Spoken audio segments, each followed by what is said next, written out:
Sabe aquelas lições que, para muita gente, levam uma vida inteira para serem aprendidas? Pois é, existem 5 que, uma vez que a gente entende de verdade, elas simplesmente destravam a prosperidade em todas as áreas da vida.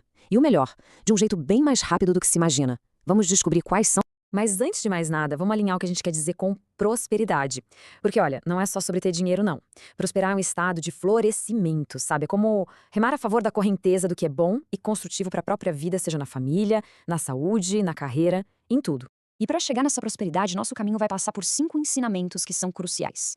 Primeiro, assumir a responsabilidade. Segundo, parar de reclamar. Terceiro, entender como o sofrimento pode nos transformar. Quarto, o poder da disciplina sobre o talento. E por último, a importância de simplesmente começar. Vamos então para a primeira e, olha, talvez a mais libertadora de todas as lições: assumir a responsabilidade. É bem aqui que a grande virada de chave acontece. É a passagem da mentalidade de vítima para a mentalidade de criador da própria realidade. E olha só a diferença de postura. A vítima se sente de mãos atadas, está sempre procurando um culpado fora. Ah, é o governo, ah, é a economia. E isso só atrai mais coisa negativa. Já a pessoa responsável, ela entende que tem o poder. Ela se faz a pergunta-chave: ok, qual é a minha parte nisso? Só essa pergunta já abre a porta para um mundo de oportunidades. E o ponto crucial é esse: é enxergar a responsabilidade não como um peso nas costas, mas como um verdadeiro superpoder. Porque no momento em que alguém assume, ok, eu sou o responsável pela minha vida, essa pessoa também assume que tem o poder para mudar o que for preciso. É a atitude mais libertadora que existe. Essa história dos 2 irmãos ilustra isso de um jeito brilhante. Pensa só, a mesma origem, o mesmo pai, o mesmo ambiente difícil. Um dos irmãos usa tudo isso como desculpa, repete o padrão e se vê como uma vítima do destino. Já o outro, ele usa a mesma situação como combustível para criar um destino totalmente diferente, assumindo a responsabilidade pelas suas escolhas. A analogia do velejador é simplesmente perfeita. Ninguém controla os ventos da vida, certo? As crises, as perdas, isso tudo acontece. Mas a gente é 100% responsável por uma coisa: como ajustamos as nossas velas para usar esses ventos a nosso favor. A responsabilidade está na nossa resposta ao que acontece. E isso nos leva direto para a segunda lição. Pare de reclamar. A reclamação, no fundo, é a linguagem oficial da mentalidade de vítima. E é um vício que destrói, mesmo que todo mundo aceite como algo normal. E tem ciência por trás disso, não é só papo. O nosso cérebro tem um filtro, o tal do sistema de ativação reticular, que basicamente nos mostra mais daquilo em que a gente foca.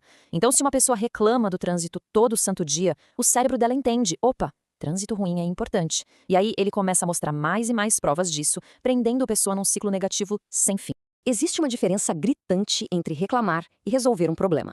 Reclamar é focar no problema, é drenar energia, é se sentir impotente. Agora, identificar um problema para resolver, aí a conversa é outra. A energia vai para a solução, para a ação, para o controle. É uma mudança total de vibração. Agora a gente vai para uma lição um pouco mais profunda e que vai na contramão do que a gente ouve por aí. A ideia de que o sofrimento transforma. Vivemos numa cultura que quer vender uma vida perfeita, sem dor. Mas a verdade é que o crescimento de verdade, ele acontece na adversidade. Só que, atenção, nem todo sofrimento é igual. Existe o sofrimento inútil, aquele que a gente fica alimentando, sabe, revivendo o passado, se preocupando com o futuro que nem chegou. Esse tipo de sofrimento paralisa. E existe o sofrimento transformador, aquele que a gente atravessa, tira lições e usa para se tornar mais forte, mais resiliente. Essa metáfora do diamante é poderosíssima. Diamante e carvão são feitos da mesmíssima coisa, carbono. O que muda? A pressão. As dificuldades da vida, as pressões, elas não existem para nos destruir. Elas existem para nos transformar em algo de imenso valor, se a gente souber lidar com ela. O budismo tem uma visão genial sobre isso, que é a parábola das 2 flechas. A primeira flecha é a dor que a vida nos causa. É inevitável. Uma perda, um fracasso. Agora, a segunda flecha, que é a que causa a maior parte do nosso sofrimento, essa somos nós que atiramos em nós mesmos. É quando a gente resiste à dor, quando se pergunta por que eu. Aceitar a primeira flecha nos poupa de um sofrimento enorme. A nossa quarta lição mostra que, no jogo de longo prazo, o esforço consistente sempre vai ganhar da habilidade que já nasce com a pessoa. Em outras palavras, a disciplina vence o talento. O poder da disciplina está na matemática, nos juros compostos. Melhorar só 1% por dia, parece pouco, né? Mas no final de um ano, o resultado é uma transformação de quase 37 vezes. É brutal. Enquanto a pessoa talentosa, sem disciplina, tem seus picos, a pessoa disciplinada constrói um império, tijolo por tijolo, dia após dia. E aqui tem uma virada de chave fundamental. Disciplina não é prisão, é liberdade. Pensa bem, é a disciplina financeira que cria a liberdade de fazer escolhas. É a disciplina com a saúde que cria a liberdade de ter um corpo com energia. A estrutura que a disciplina cria é o que nos dá a verdadeira liberdade de voar. E chegamos à última lição, aquela que vem para destruir a maior desculpa de todas. Ah, eu ainda não estou pronto. A verdade nua e crua é que ninguém nunca está 100% pronto. É a ação que nos prepara no caminho. Então, a dica prática é adotar a regra dos 30%. Quando se tem 30% do plano, do conhecimento ou do que for, já é hora de começar. Porque os outros 70%, eles não são encontrados no planejamento, não. Eles são aprendidos na prática, na execução, no campo de batalha. O Reid Hoffman, que fundou o LinkedIn, resumiu isso de forma genial. Esperar a perfeição é cair numa armadilha. Pense em empresas como Google, Facebook. Elas começaram com versões super simples, cheias de falhas. Elas não esperaram ficar prontas, elas se tornaram prontas ao longo do caminho.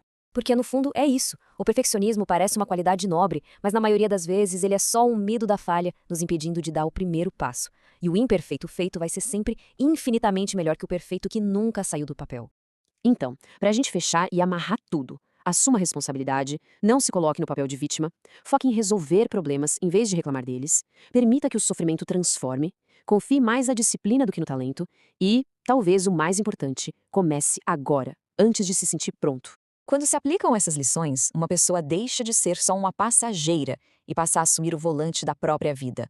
E é nesse exato momento que as possibilidades se tornam ilimitadas. A grande questão que fica e que define tudo é: quem está no controle desse